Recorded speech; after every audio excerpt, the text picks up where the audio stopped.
হয় না। এটা কিরকম নতুন? গেট বন্ধ রাখাটা খুব খারাপ কাজ হয়েছে। কেন গেট বন্ধ করে রাখলো? আমাদের নামাজ শেষ, সবাই চলে আসবে। গেট বন্ধ রাখাটা বাচ্চাগুলো একদম মেরে ফেলাইছে ভিতরে। গেটগুলো কেন আটকে রাখছে তারা? যেমন শেষ হয় সাথে সাথে গেট খুলে দেয়। আর এখন দেখেন গেট আটকে রাখছে, বাচ্চাগুলোর অবস্থা কি?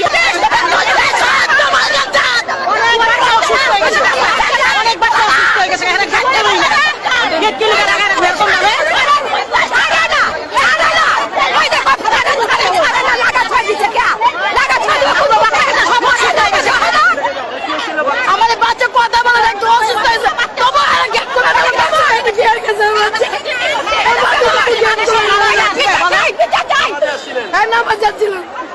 অনেক বাচ্চা অসুস্থ হয়ে গেছে।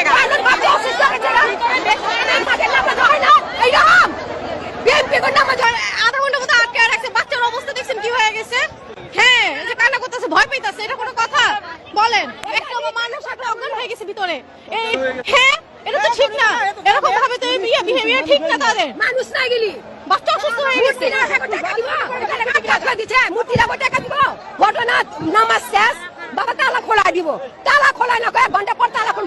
বাচ্চারা কাইন্দা কই না, এক বাচ্চা অস্থির মারা গেল যায়, বুড়া মানুষ একটা অস্থির যায়, তালা খোলে না। ঢোকার সময় তো অনেক আনন্দ নিয়ে ঢুকছিলেন। আনন্দ তো জানি না, আমি তো ইটাতে একটা নামাজ হয় বাবা, এইরকম হয়, এইরকম তো হয় না। কও মানুষ মরা যায়, এইটা তো কোনো কথা না। যেটা কি হয়, কি অবস্থা, সুন্দরভাবে ঢুকতে না। এবার অনেক খারাপ করছে ব্যবহার, হয়তো খুশি হলে নামাজ পড়তে আসছে, এরকম গেট আটকার এখানে নামাজ পড়া শেষ হয়েছে, বক্তব্য শুনতে হবে, এটা কেন? এ তো নির্যাতন। তো এত গরমে ছোট ছোট বাচ্চাদের অবস্থা খারাপ হয়ে গেল। একটা মহিলা স্টক করছে আমাদের সামনেই, মহিলাকে ধরবে সেটাও ই নাই। হ্যাঁ, এইবার অন্য বেশি রকম জ্বালাতন হয়েছে। ওই যে ই হয়েছিল, এই চিপাচিপির কারণে অনেক ধাক্কা ধাক্কি ভিতরে গেট নক করে দিছে। ওই অবস্থায় আপনার সাথে সাথে বাচ্চাটা সেন্সলেস হয়ে গেছে, কিন্তু কেউই বুঝতেছিল না ওই অবস্থা। না কেউ এটাই ভিতরে গেটটা নক করে দেওয়াতে বাচ্চাগুলো প্রচুর অসুস্থ হয়ে গেছে। হ্যাঁ, গেটগুলো এবার নক করে দিছে না, কেউই বের হতে পারতেছে না, প্রচুর ধাক্কা ধাক্কি। কত সুন্দর ছিল, এবার নেই, এবার শৃঙ্খলা খুবই বাজে। এইবার তার বলে নাই কাজে টিভিতে বেগ নিয়ে আইসেন না, এই জন্য সবাই বেগ নিয়ে আইসে, আসা যাওয়ার কষ্ট হইতেছে। এইবারের মতো কোনো সময় কষ্ট হয় না, এবার অনেক কষ্ট হয়েছে। ধন্যবাদ।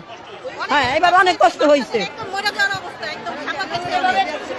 বাচ্চারা অনেক চাপা খাইছে, ওই ভিতরের থেকে বের হইতে একদম মানে মৃত্যুর মুখোমুখি একদম। আমরা প্রায় দোয়া করতে করতে গলা শুকাই গেছে। আসো,